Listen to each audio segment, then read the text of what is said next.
Ine-ceiling yona, ine-bathroom, so ine-built-in yamakhabhathi, hayi lezo ozitholayo. So nami ngiyachazeka. Akere doka sere ke kolobela e ka hara lesaka.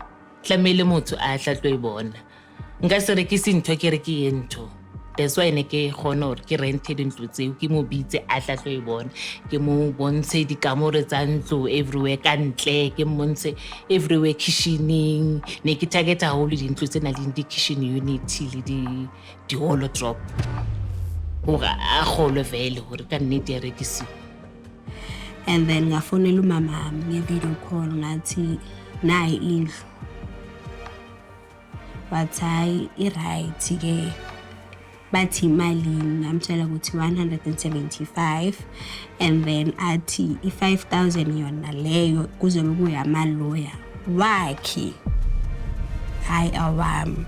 Le ntombazana le yangibuza ukuthi asiwu-agent na, ngathi no asiyimi-agent. Ngathi why? Athi hayi ama-agent izothatha isikhathi ukuthi bayithenge because yena ujahele imali since January ufuna ukubhadalela abantwana i-school fees. So ngathi okay fine, since ufuna ukubhadalela abantwana i-school fees nami ngayifuna as in like ASAP indlu.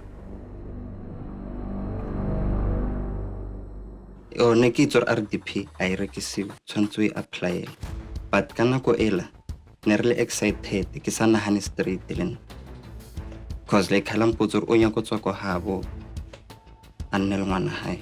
Wathi sohlangana nama-lawyer wakhe ke. Okay fine, wathi kimi ama-lawyer wakhe ase eManly. Azange ka tsamaya le ena o ntlhaloseditse fela re chomi ka tswa ke ya ko batho ba le ko signa. O sure ne re renta office ne, re renta for hore a day, sometimes re renta for a day or for a week hore di-customer di tle ko teng ba bone hore re batho ba valid ba ileng hore vele ba se ba taba tsa bona, and then ba tle teng taba ya teng re fetse teng re sign and everything.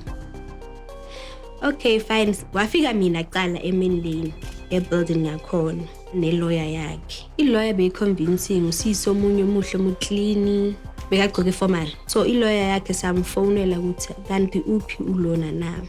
Athi awusendleleni.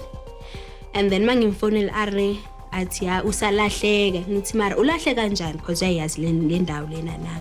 Athi hayi ngwatshintshile ama-building so manje ngisebenzela lana eManly. Ngathi okay fine. And then banginikeza i-title deed ngayisayina naye wayisayina, but then yena akazanga ne-ID yakhe, but izinto zakhe zikhona already.